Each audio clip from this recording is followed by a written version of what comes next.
tiempo de oír la palabra de Dios. El Ministerio En Cristo Somos Salvos les invita a oír el mensaje de Dios entregado en nuestro templo central. Dese un tiempo y escuche lo que el Espíritu dice a la iglesia. Que Dios les bendiga. Mire a Jesús y contemplé yo su mirada y vi su rostro entristecido que me miraba. Bueno es el Señor, para siempre es su misericordia. Bueno, como siempre agradecidos porque en la misericordia del Señor podemos vernos una vez más y de verdad que es motivo de alegría saludar a mi pastor Isaac, a su esposita y de poder ver a la congregación. De todos los rostros que recuerdo todavía hay bastantes que perseveran y eso es bueno. Eso es bueno porque vivimos días, bueno, usted sabe, donde cuando el Hijo del Hombre venga hallará fe en la tierra. Y creo que la propuesta del Maestro tiene mucha de verdad, sobre todo en la época actual nuestra, donde muchos menguan, retroceden, ya no son parte siquiera de la misma iglesia, hay mucho fluctuar y ver a la iglesia en ese estado es triste. Pero gloria a Dios por los fieles, por los que se congregan, por los que tienen hambre y sed de justicia, y por los que aún en la necesidad del alma necesitan alimentarse de la palabra del Señor. Así que Dios les bendiga grandemente. Gracias. Mi hogar, mi familia les saludan con cariño. Este lindo matrimonio siempre tiene la voluntad de acompañarme, así que aquí está Rosita y Christopher. Y reciban el cordial saludo de mucha hermandad. Así que Dios les bendiga, Dios les fortalezca y la gracia del Señor sea sobre nosotros.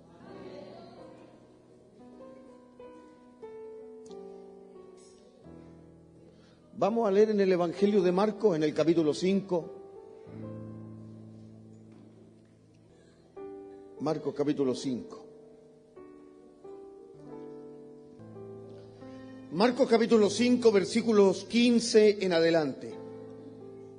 La lectura dice así, en el nombre de nuestro buen Dios, que es Padre, Hijo y Espíritu Santo. Vienen a Jesús y ven al que había sido atormentado del demonio y que había tenido la legión sentado, vestido y en su juicio cabal, y tuvieron miedo.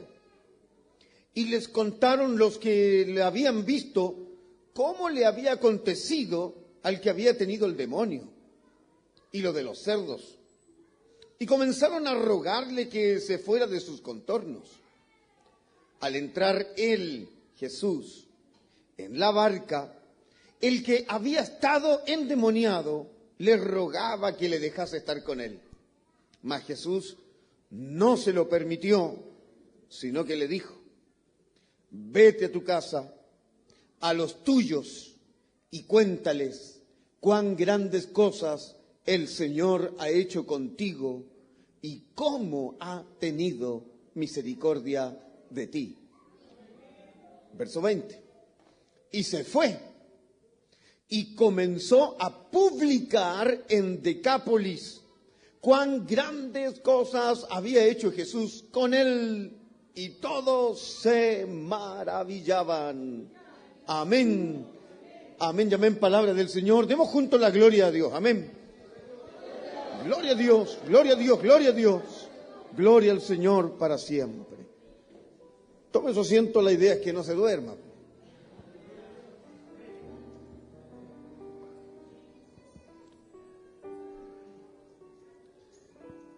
Gloria al Señor.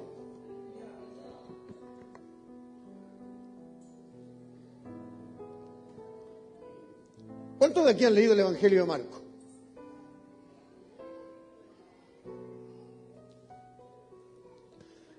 Si no lo ha hecho, la invitación es a que lo haga. Cuando usted se encuentra con el Evangelio de Marcos, de lo cual muchos observan de que fue el primer evangelio escrito, se considera de que Marcos sirve de base textual incluso en la consideración de los otros dos sinópticos, Mateo y Lucas. Cuando usted observa el Evangelio de Marcos, Marcos es de una lectura muy rápida, muy rápida. O sea, si usted tiene la posibilidad de estar frente al Evangelio y se da el ánimo de leer, amén, sí, gloria a Dios. La lectura le va a resultar muy rápida, porque hay pocas detenciones. Hay muy pocas detenciones. Es como que si Marcos comenzara a escribir y lo único que quiere poner o dejar por escrito es su muerte en la cruz. Porque todo va demasiado rápido. De hecho, en el Evangelio no hay infancia en Jesús. No hay infancia, no hay relato genealógico. No cuentan instrucciones, detalles que sí hace Lucas y que sí hace Mateo. Las parábolas son cortas. Las enseñanzas parabólicas de Jesús son precisas. Mateo no, Mateo le da vuelta lo que quiso decir, la parábola, la explicación de la parábola del sembrador. ¿Para qué contar Lucas que da detalles que los otros no consideran? No, Marcos es muy rápido. No hay grandes discursos. El propio discurso escatológico en Marcos capítulo 13 queda acotado, bien reducido, con una practicidad impresionante, en donde la repetición de la palabra velad o saber estar atento es lo que más se considera de ese sermón escatológico. Es tan rápido que en el capítulo 1, en un capítulo, aparece Jesús, se bautiza, es tentado, llama a los discípulos, sanó a 3, echó fuera demonios y consolida su ministerio. En un solo capítulo. En un solo capítulo ya tiene descrito cuál es su propósito, ministerio y sentido. Y en un solo capítulo también ya está muy bien seccionado quiénes van a ser sus partidarios, los que le van a ayudar y colaborar como sus opositores. Esto en un solo capítulo. Vamos bien, ¿cierto? O sea, va bastante rápido. Aparece Jesús en escena, Marcos lo presenta en el desierto, de inmediato procede al bautismo, sale del bautismo, por el Espíritu es llevado al desierto para ser tentado. Saliendo de ahí, la tentación incluso lo resume en 2 versos. Para Marcos tiene que ver con otras instancias mucho más profundas y distintivas. Pero 2 versos de tentación y luego principia su ministerio. Su recorrido en Galilea, el llamado a los pescadores en Capernaum y todo lo que hace de eficaz justamente en esta región de Galilea. Marcos es súper práctico. Súper práctico. Vuelvo a insistir porque el fin de Marcos es que conozcan a aquel que dio su vida en la cruz del Calvario. Que el propósito del Mesías justamente era ese. Morir. Ese es prácticamente el objetivo de Marcos. Describir al que había de morir y al que ha de resucitar. Por eso, y ojalá que quede para los que leen y estudian la palabra, quede todavía más profunda y sembrado. Por eso mismo, la tradición sinóptica, comenzando por Marcos, coloca el bautismo antes de la tentación. Porque cuando usted lee la propuesta del bautismo de Jesús en el Jordán, una vez que procede la justicia, la voz celestial dice: este es mi Hijo,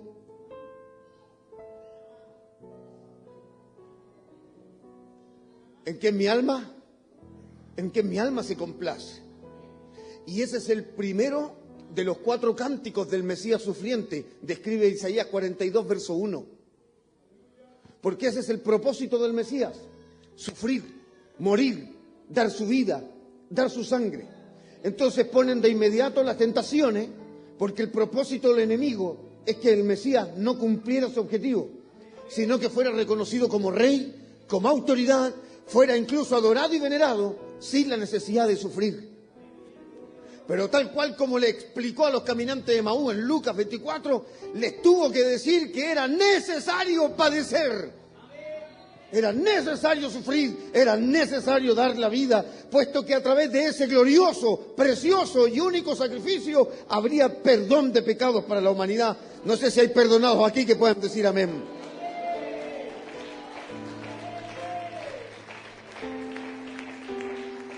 Gloria al Señor. Entonces, en Marcos hay toda una fluidez en la narrativa. Es corto, es preciso, las descripciones son acotadas, son breves, no hay grandes detalles, vuelvo a insistir, como Mateo, como Lucas, no hay grandes descripciones, todo es ligero, rápido, cosa de que la lectura te lleve de inmediato a la conclusión. Y el lector pueda ser fortalecido a través de la pasión, el hecho de que Cristo entregara y diera su vida. Hay otros detalles, por supuesto, pero no es el enfoque de la palabra. ¿Por qué hemos iniciado así esto? Porque cuando hablamos de la fluidez y de la rapidez y de lo acotado, si las prédicas del Señor son resumidas, las parábolas, las enseñanzas, todo tiene que ver con resumen, con contemplaciones diminutas. Resulta notorio cuando se expande en algo. ¿Se entiende o no? O sea, no sé si ubican a Ernest Trenchard, que es un comentarista bíblico. Él dice que Marcos es un río de estos para bajar en rafting. No es como el lago que es Mateo, o como ese río ancho que es Lucas, sino que Marcos es un río caudaloso, rápido. Todavía está masticando una idea y ya le está presentando otra. Así va Lucas. Entonces, cuando se expande en algo, que son pocas las instancias que lo hace, resulta bastante significativo. Y uno de los puntos en los cuales se expande es el capítulo 5. O sea, si ustedes le echan un vistazo al capítulo 5, hay un tema en particular que tiene que ver con la impureza. Y sí que le da detalle. Es como que van en estos descensos del rafting, arrasando con todo, echándole el quite a las rocas, y de pronto encuentra un remanso antes de seguir de nuevo con la bajada. Porque hace muchos detalles respecto a la impureza de los gentiles en el sector de Gadara, la impureza del hombre endemoniado. Y después, cuando sigue con el relato, se encuentra con la mujer hemorroísa, la que tiene el flujo de sangre, que hace también un detalle de impureza. O la hija de Jairo, que muere y también tiene características de impureza. ¿Por qué? Porque el maestro está en contacto directo con 3 elementos que para los religiosos de la época eran completamente imposibles de estar, presenciar o tocar. Y el maestro estuvo en las 3 instancias, allí. Y por sobre incluso las propias leyes levíticas, tocó. Estuvo con el endemoniado cara a cara en directo.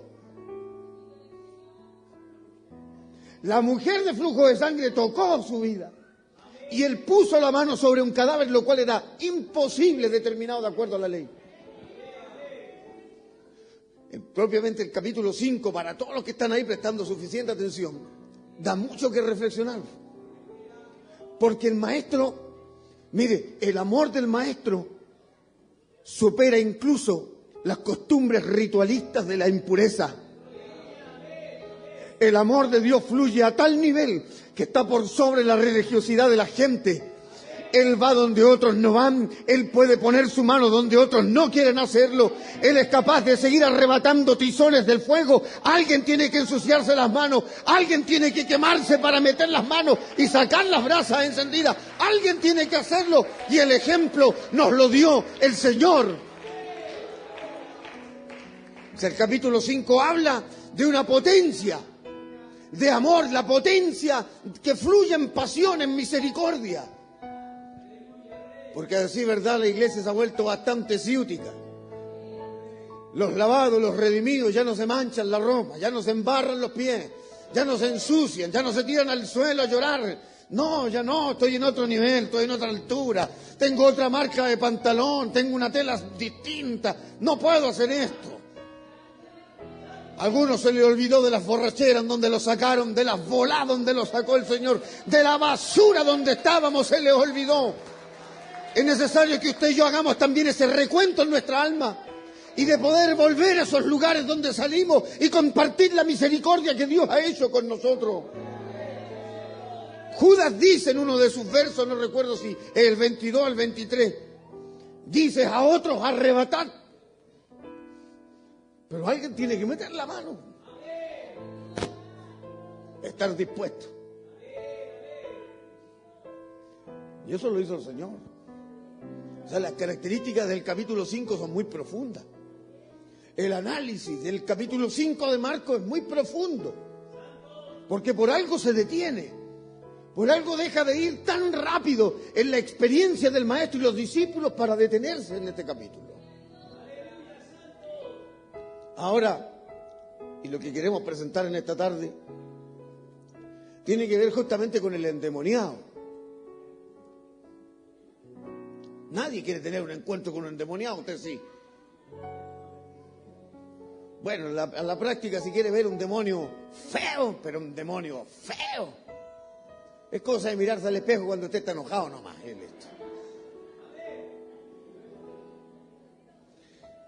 En algunos casos, ni enojado.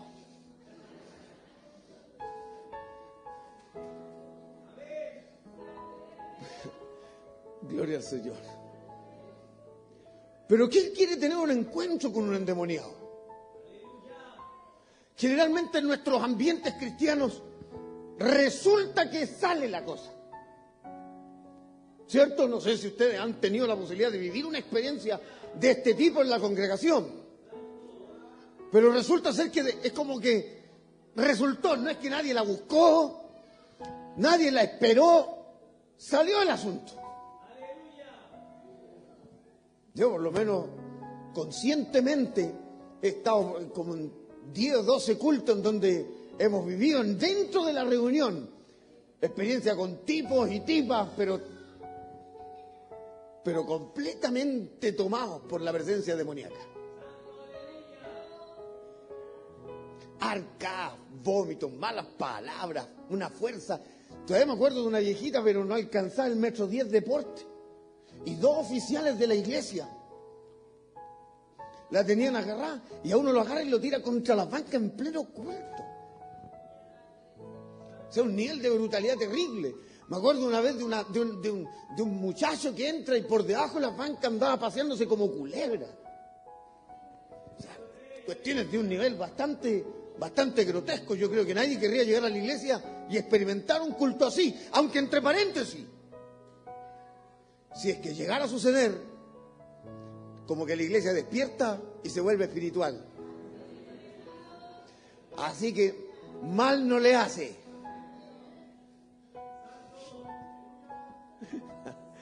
Bendito sea el Señor. Claro, porque el que está ahí mascando chicle, el que no... Oh, Señor mío, ahora sí que me arrepiento. Ahora sí, Señor, nunca más, papito, nunca más.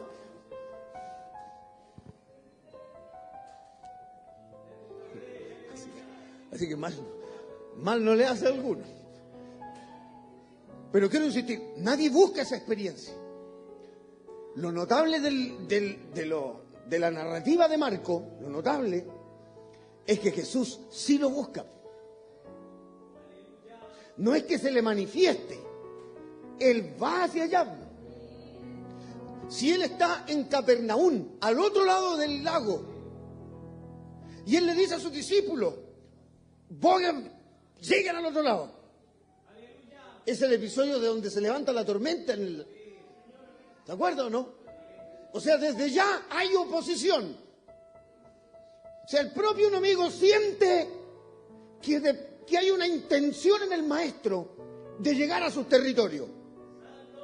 Y se levanta una oposición porque ¿de dónde brota esa tempestad? Esa tempestad que era desconocido incluso para los pescadores. Que los propios pescadores estaban aterrados de miedo. ¿Cómo puede ser que un pescador, un hombre de mar, esté aterrado?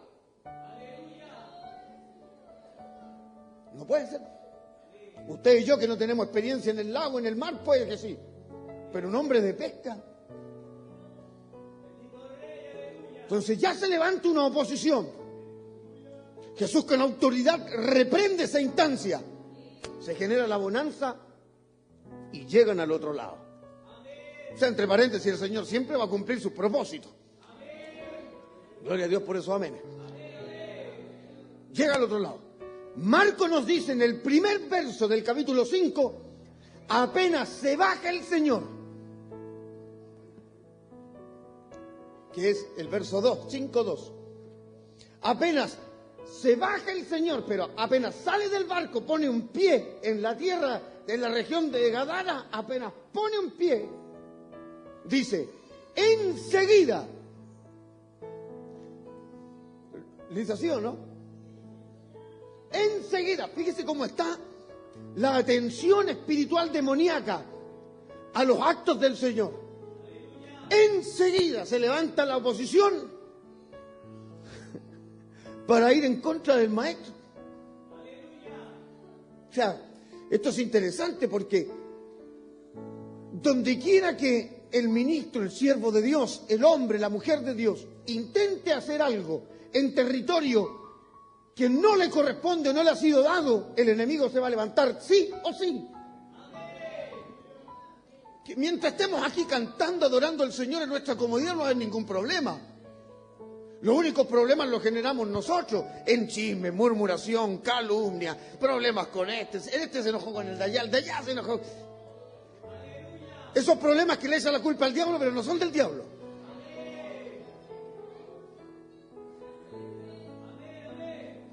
Siguen aquí todavía vivos, ¿cierto?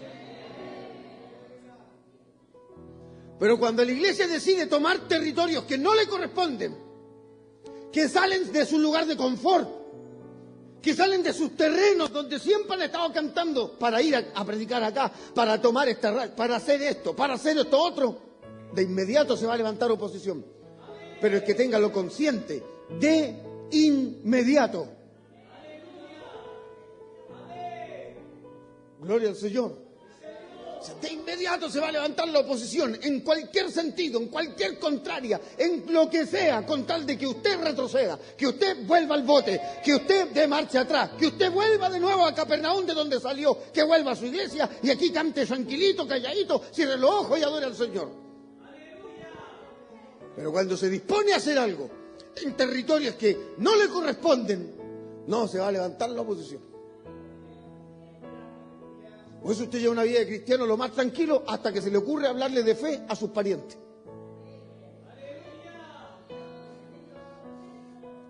Está de lo más tranquilo hasta que se le ocurre pegarse una oración para bendecir a los suyos que todavía no vienen a la iglesia.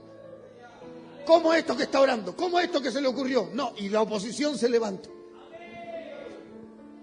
La palabra no es cliché, pero es la verdad.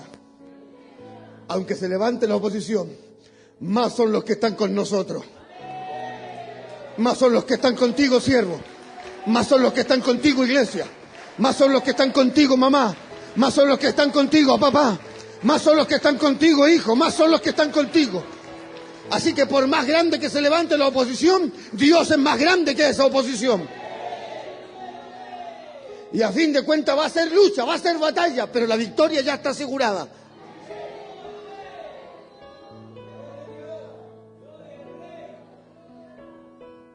O sea, de inmediato, enseguida, aparece este compadre que viene de los sepulcros.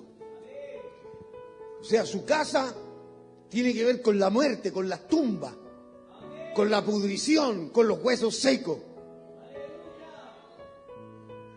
Es interesante porque Marcos nos proporciona que hay un solo endemoniado cuando Mateo y Lucas nos dice que son 2.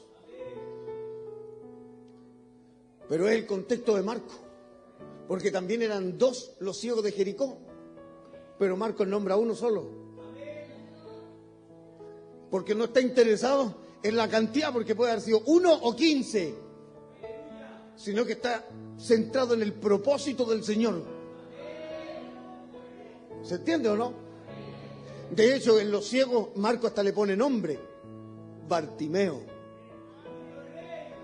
Porque también tiene una connotación más profunda que el simple acto de recibir la vista. Este personaje sale de los sepulcros, se levanta para ir en contra del Señor. Los detalles son bastante grotescos. Dice, tenía su morada, el verso 3, tenía su morada en los sepulcros, nadie podía atarle, ni aun con cadena. No sé si se acuerdan de un tipo que atraparon, parece que en el sur era por el sector de Cajón, Vilcún, 2017, que tenían una secta y la dirigía una niña de 11 años. Yo soy el único que ve tele, pero no importa. Era una secta en Vilcún y lo dirigía una niña de 11 años y posiblemente estaba embarazada. Y entraron la policía, entraron y se llevaron detenido a la gente por pedofilia y por un descontrol que hubo. Y fueron acusados y se encontraron con esta secta. Y atraparon a uno que iba... ¿No lo oyeron de verdad?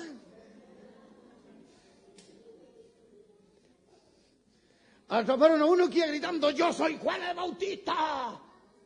No era el que iba diciendo: yo soy el diablo. No era ese. Iba diciendo: yo soy Juan el Bautista. Y lo tenían esposado. Y delante de las cámaras de Chilevisión el tipo dice: y esto hago con la esposa. ¡Pah! Y la rompió de un mangazo. Lo tenían con la esposa y el tipo delante de la... ¡Pah!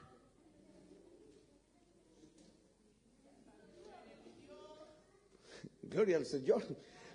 Con más fuerza van a orar para que no venga ni un demonio a la iglesia, porque imagínense, un mangazo de eso. Entonces, dice, no podían atarle ni aún con cadena.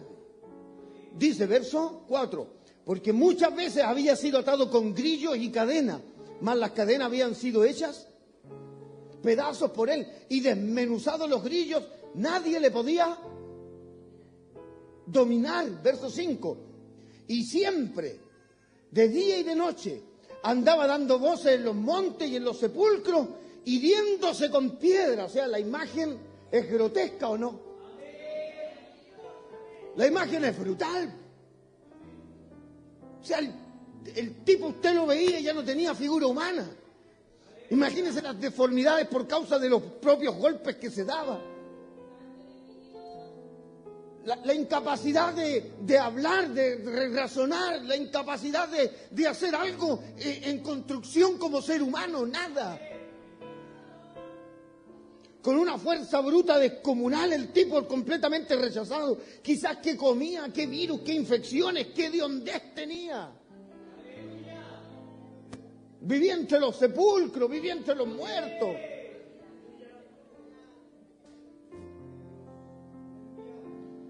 Mira el verso 6. Cuando vio pues a quién. Si siempre el problema va a ser cuando aparece él. Esto también es lindo, entre paréntesis. En Marcos, Jesús o es puente o es ruptura. Es puente para los que quieren recibir, para los que quieren ser bendecidos, para los que quieren ser perdonados, para los que quieren alcanzar misericordia, pero es ruptura con lo nominal, con lo religioso, con la hipocresía. Entonces, cuando ve a Jesús de lejos, corrió y se arrodilló ante él. Mira, el demonio lo tenía bien conocido.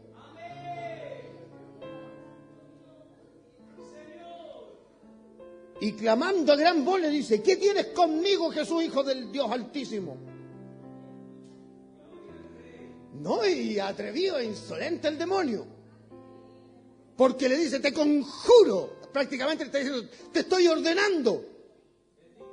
Te ordeno, te digo que no me atormentes. Gloria al Señor.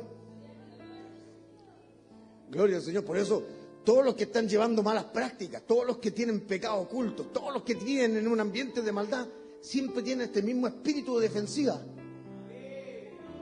Se le fue el gozo a varios, no importa.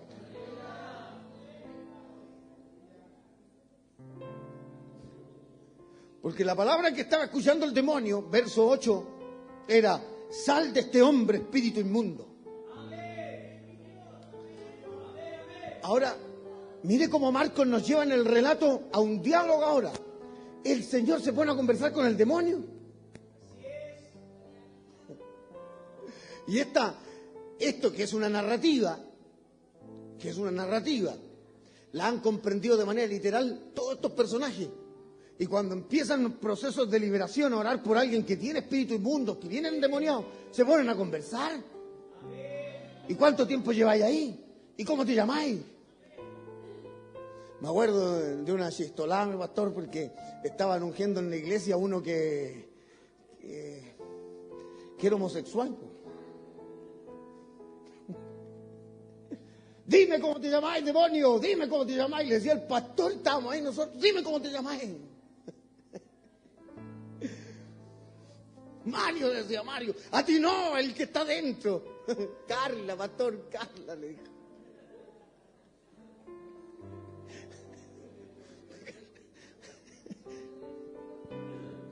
No, y la gente le agarró la vuelta. Y hay predicadores que se ponen a conversar con los endemoniados.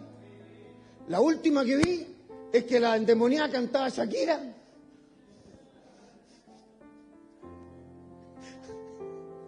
Pero si es verdad, no lo han visto. ¿O soy yo el único que le mandan esas cosas al celular? La endemoniada en la iglesia y el pastor le pasa el micrófono. Y la otra empieza a cantar Shakira en la iglesia. Cualquier pastor sano en la fe agarra de la oreja: Señor, la tira para afuera, anda a hacer show de otra parte.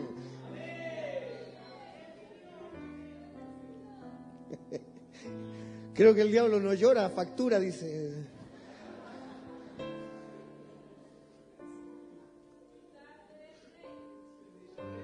Pero se genera este diálogo: ¿cómo te llamas? Y la respuesta del endemoniado es legión. ¿Y a cuántos siguen oyendo todavía aquí? Esto igual tiene características profundas.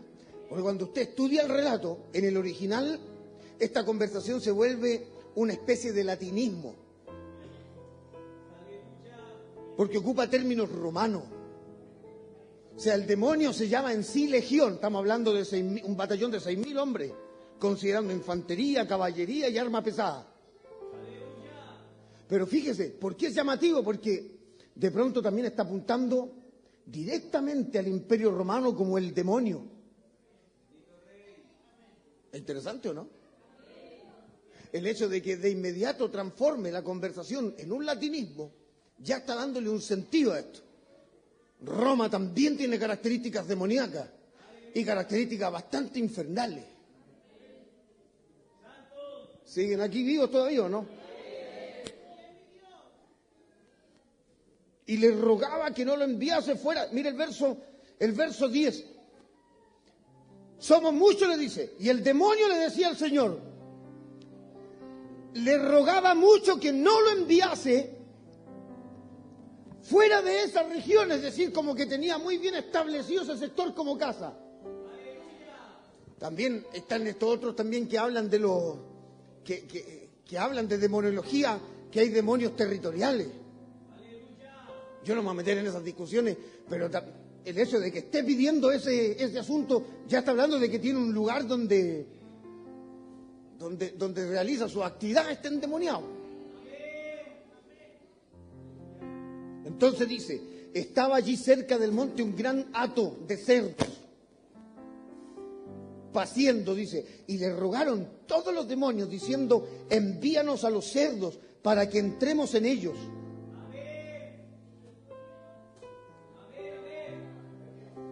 Entre paréntesis, oye, me gusta esto.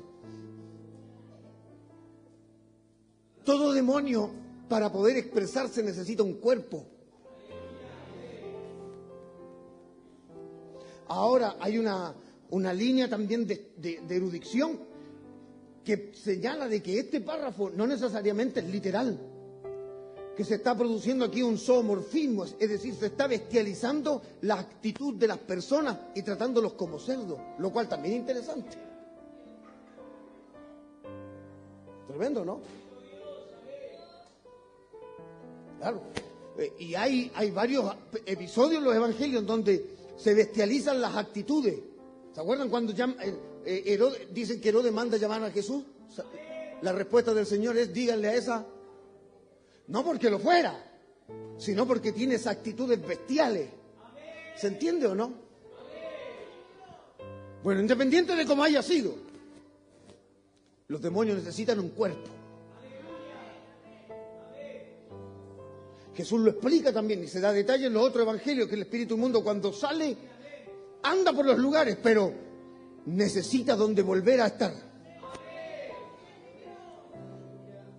Y si en este caso la persona que ha sido liberada no se ha cuidado, no se ha guardado, no ha atesorado la palabra, no se ha llenado de Dios, no busca de la presencia del cielo, se vuelve de nuevo el mismo recipiente para recibir el mismo daño, incluso peor que el primer estado en el cual se encontraba, lo cual también es muy delicado.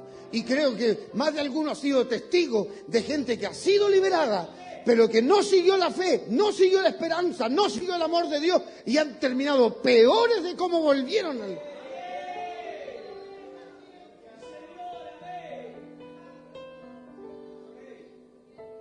Permítenos echarnos con los cerdos al mar. La palabra del maestro, ¿se acuerdan? Y vayan nomás, si eso es lo que quieren. Y los demonios se metieron en los cerdos y se lanzaron barranco abajo al mar. Ahora, ¿qué sucedió con los demonios? Los cerdos se murieron. A menos que el chancho supiera nadar, pero lo dudo. He visto sí.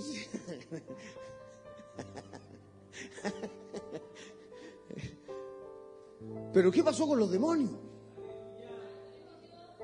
Porque la petición era que el Señor nos los echara del territorio. ¿Siguen aquí vivos o no? O sea, frente al relato nos encontramos con muchos puntos de profundidad, ¿sí o no? Por eso decía, Marcos viene como un verdadero caudal. Pero de pronto llega este capítulo y hay mucho detalle, hay mucho símbolo, hay mucho de interpretación, hay mucho que formular, hay mucho que reflexionar. Ahora, cuando termina este evento, no poco peculiar, imagínense la presencia, un hato, una piara, un montón de chanchos. La cantidad no la sabemos, pero sobrepasaba los 30, por algo es piara, por algo es hato. O sea, un grupo de chanchos más o menos, imagínense corriendo para un barranco tirándose todos para abajo. O sea, la imagen es fuerte.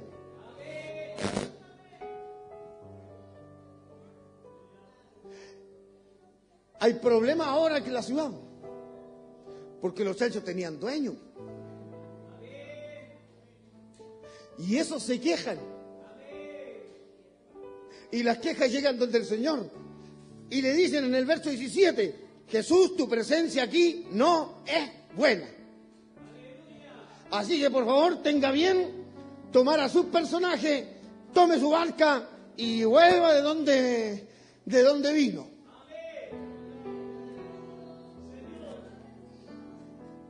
Tremendo, ¿no? Hay problema ahí, sí, claro, si la gente perdió bienes, y cuando la gente pierde, ¿se enoja o no? Usted no, porque usted es un ángel, pero la gente cuando pierde plata se enoja, po.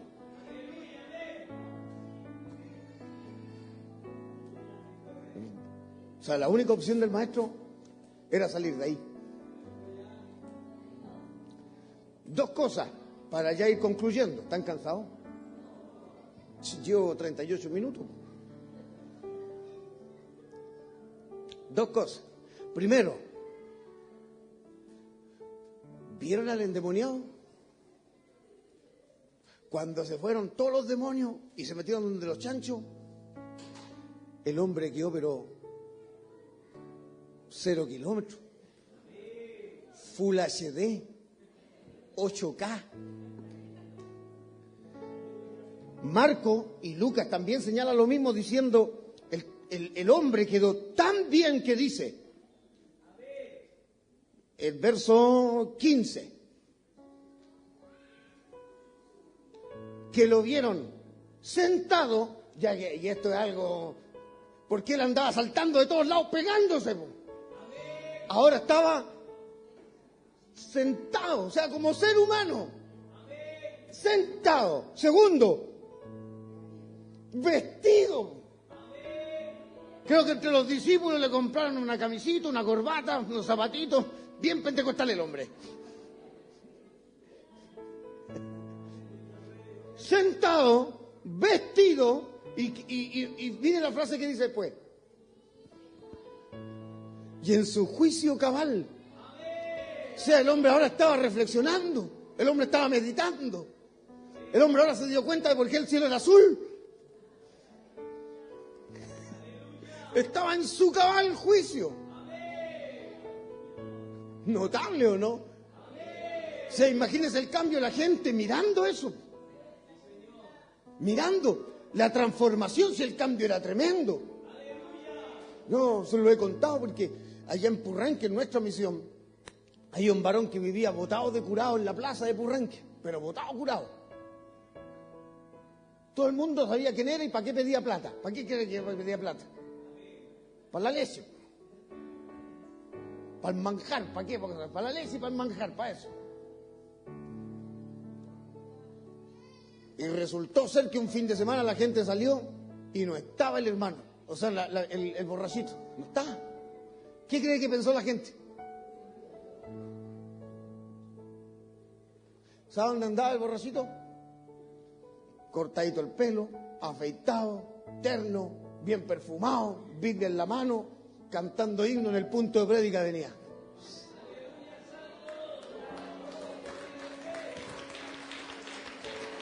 No se había muerto, había conocido al Jesús liberador, había conocido al Jesús que restaura, conoció al Cristo que levanta al hombre de la misma pudrición. Le devuelve el juicio. La otra vez andábamos predicando en un grupo de jóvenes y lo último que voy a decir, porque salí bien pelado de ahí. Cantaban "Hay libertad en la casa de Dios". Yo les decía, hay libertad para todos, pero a veces lo que menos hay libertad es para pensar. Y justamente Dios te libera para pensar. Y el hombre aquí estaba en su cabal juicio. Imagínese reaccionando a su vida, a su tiempo perdido, al autodaño, a la flagelación que se hizo, a su familia, a su hogar, a sus padres, a sus hermanos. Imagínese reflexionando todo, vestido, sentado. Y la gente cuando vio esa escena, en vez de alegrarse, les dio miedo.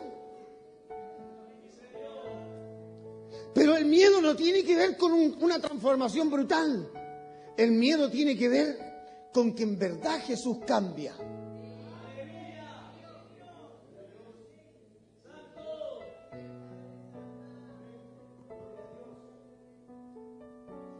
Por algo echaron al Señor. Y este es el segundo punto.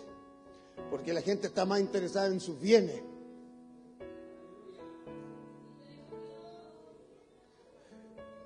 Mucho más interesado en sus bienes que en recibir verdadera libertad y bendición.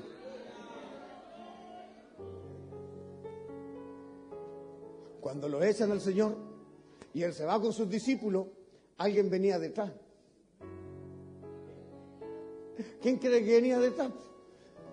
Vinieron 13, se iban a ir 14.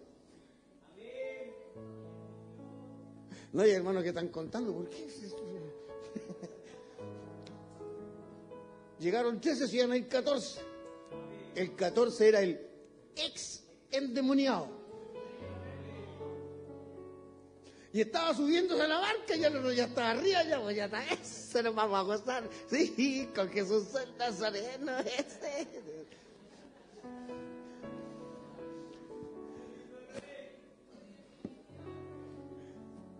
Lo interesante es que el Señor le dice, no.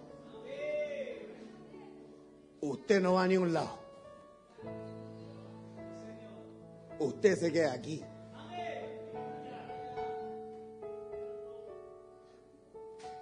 ¿Te imaginas? Porque uno siempre quiere escuchar sí de parte del Señor. Pero que te diga no. Es como cuando los apóstoles tenían todo el viaje planificado, viene el Espíritu y le dice, no es para allá, es hacia Macedonia. Pero si estaba todo listo, estaba todo organizado para el otro lado. No, era para allá. Entonces, no. ¿Por qué no? Porque el Señor nunca te va a dejar sin una razón. No. Mejor vuelve a tu casa. Vuelve a los tuyos. Y cuéntale. Claro, porque como a él te lo tenían abandonado ya. Cuéntale. Cuán grande, mire, las palabras son lindas. Cuán grandes cosas el Señor ha hecho contigo. Y cómo ha tenido de ti misericordia. Cuéntale eso, cuéntale a tu familia, cuéntale a tus semejantes, cuéntale a todos tus parientes, dijo el hermano de Osorno. Cuéntale, pariente, cuéntale. Cuéntale a todos tus parientes la misericordia que ha caído sobre tu vida. Ahora, no se enojó, no era como nosotros pentecostales mañosos. No se enojó, le hizo caso al Señor.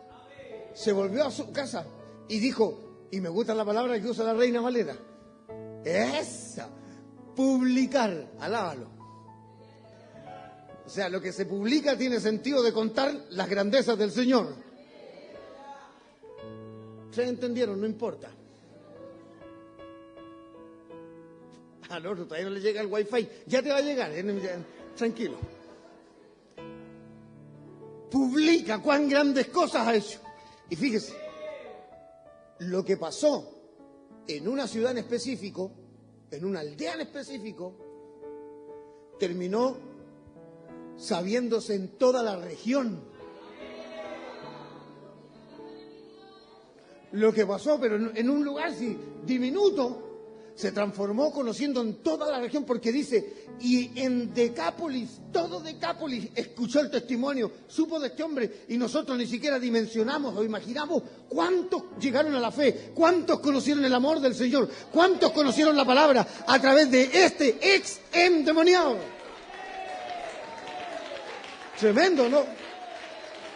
Si usted no se imagina el impacto que puede lograr el testimonio de alguien, sin importar, dice, pero si yo estoy aquí en este lugar, en esta población, en esta aldea, están aquí. Usted no sabe todo lo que puede alcanzar y lograr. Por algo usa la palabra publicar, mira qué interesante.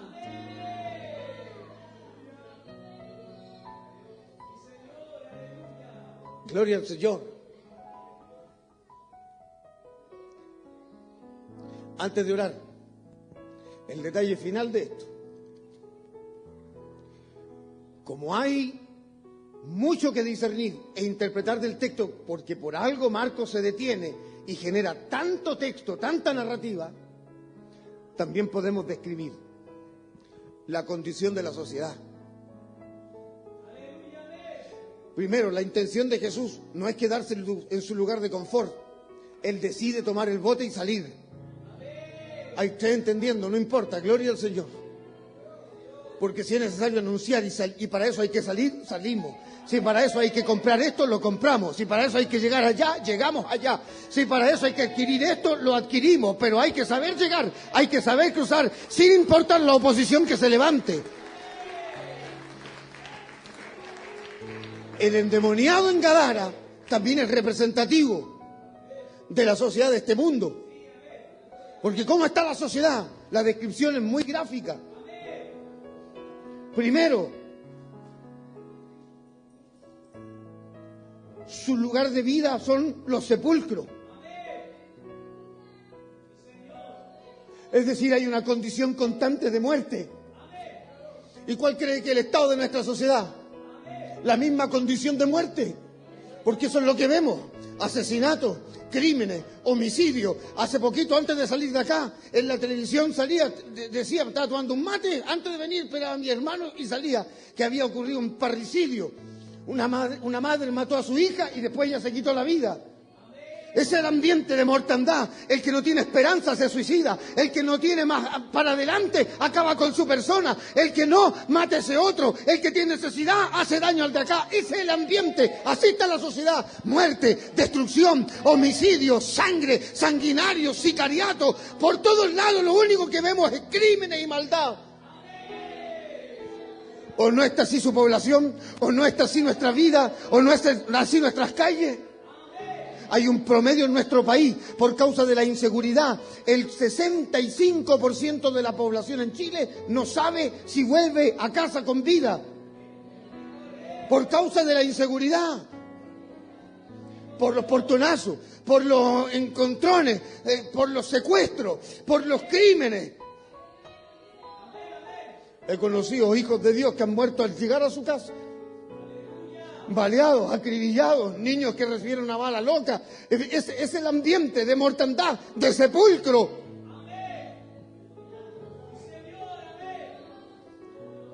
La sociedad está envuelta en cadenas. Y las cadenas tienen los grillos y las cadenas tienen tan amarrada a la sociedad que les roban la conciencia, les roban el juicio, les roban el razonamiento, les roban la capacidad de pensar. Por eso los vemos del gobierno hacia abajo, haciendo leyes de todo tipo, sin pensar, sin razonarlas. No se dan cuenta del desfalco, de dónde está el gobierno y dónde está el país, de cómo todo esto se está viniendo abajo. Ven todo de maravilla. No se dan cuenta de la pudrición en la cual nuestro país está caminando. Y no solamente nuestro Chile, sino que toda esta América nuestra. En un estado de cadena mental, en un estado de cadena del corazón, de cadena, están encadenados en el alma. Son incapaces de ver toda la pudrición que está delante de sus ojos. Y su ambiente es tan lleno de muerte que ya ni siquiera huelen o respiran la pudrición.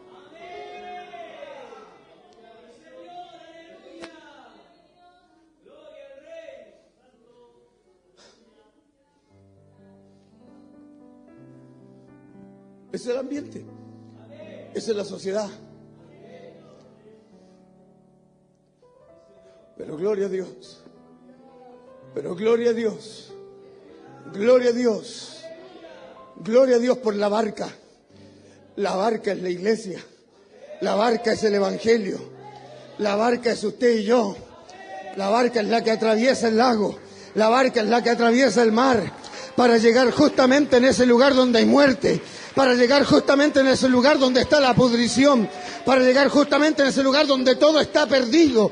Aleluya. Y cuando se bajan los que vienen en la barca, llevan vida, llevan esperanza, llevan el buen anuncio, llevan el buen mensaje, traen la salvación. En Cristo hay oportunidad, en Cristo todavía hay chance, en Cristo están las puertas abiertas, en Cristo hay un puente al cual cruzar, todavía hay esperanza, todavía hay oportunidad, todavía hay rescate, hay un precio pagado, hay una sangre derramada, todavía hay perdón, todavía hay reconciliación, todavía hay sanidad, todavía el muerto se levanta, todavía el perdido encuentra el camino.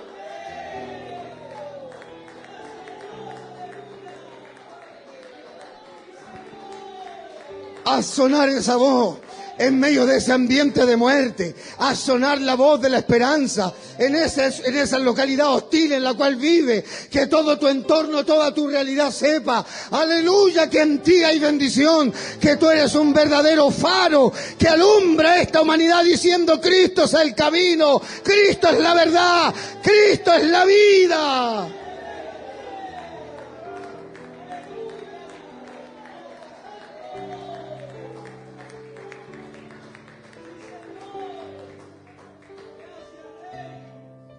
Donde hay una iglesia, a menos que esta iglesia sea corrupta y se venda, pero donde hay una iglesia, retrocede la prostitución.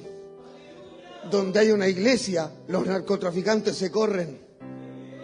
Donde hay una iglesia, oh, gloria al Señor. Donde hay una iglesia, la bendición de Dios fluye por ese lugar. Eso es lo que necesitamos. Barcas que lleven vida, barcas que lleven esperanza, barcas que transporten al Nazareno, barcas que transporten a Jesús, barcas que lleven el mensaje de Él.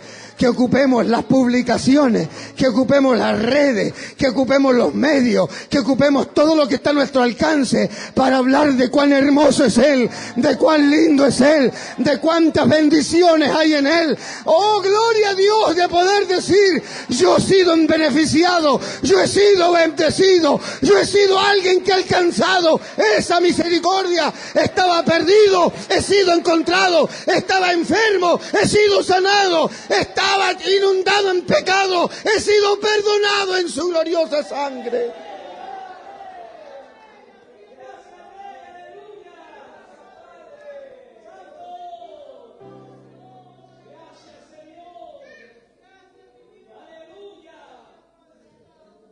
La iglesia está muriendo sin proyectos evangelizadores.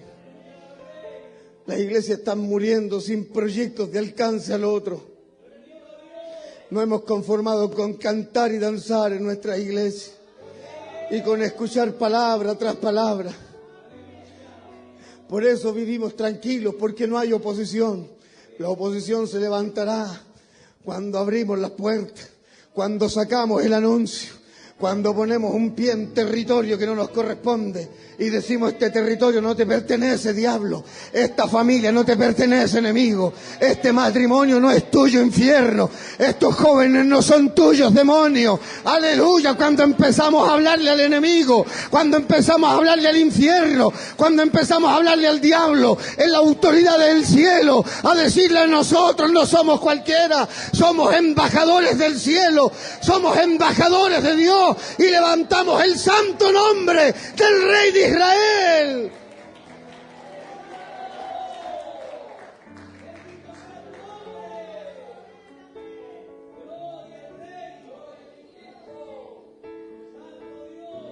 No sé cuáles serán los proyectos de la iglesia, el alcance, lo que se quiera lograr, pero siempre cuando esté y se levante la oposición, que no venga el desánimo, que no venga el miedo, que no venga la falta de esperanza.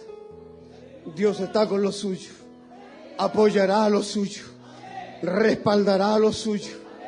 Y muchos testimonios como ese ex endemoniado estarán sentados después en la iglesia diciendo, Dios ha sido verdadero, Dios ha sido real, Dios salió a mi encuentro, Dios salió a mi vida. Ponte de pie, iglesia, por favor.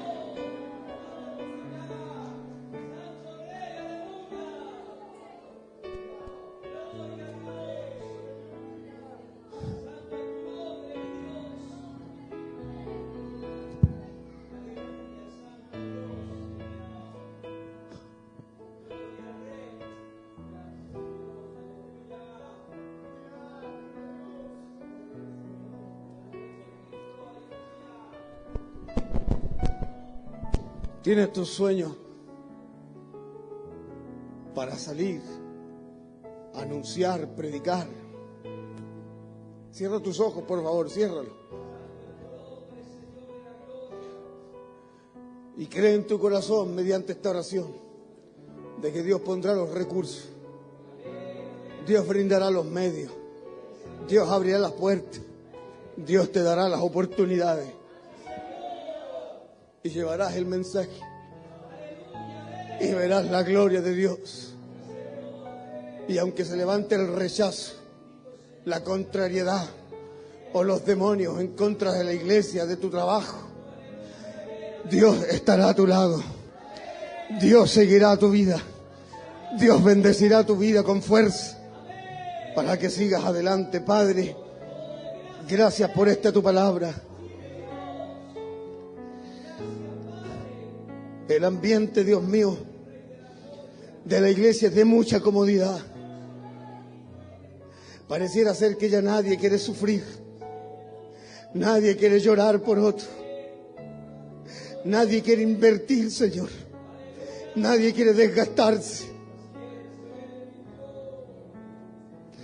Pero yo le hablo esta noche a un grupo de valientes, hombres y mujeres valientes en tu nombre, decididos por tu causa, agradecidos por tu misericordia, que lo único que quieren es contar cuán grandes cosas ha hecho Jehová con nosotros. Bendiga esos corazones, bendiga este su siervo, bendiga la iglesia, sus ministros.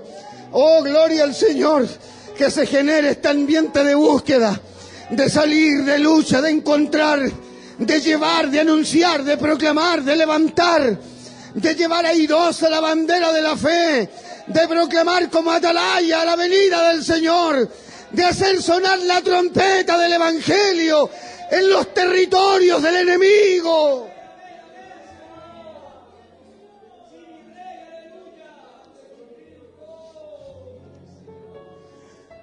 Levante predicadores, generadores de contenido santo, hombres y mujeres que se la jueguen en las redes sociales, hablando principios, hablando verdad.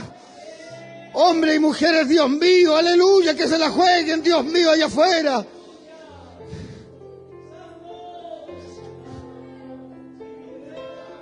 Sin buscar plataformas ni reconocimiento, sin buscar aplausos ni vítores de la gente, sino simplemente el anonimato, llevando el bien y la misericordia. Use cada mano, cada boca y cada corazón en este lugar para empezar hablando con firmeza y autoridad todas estas bendiciones en sus propias familias. Gracias, mi Rey, porque sé que tú ocuparás esas manos.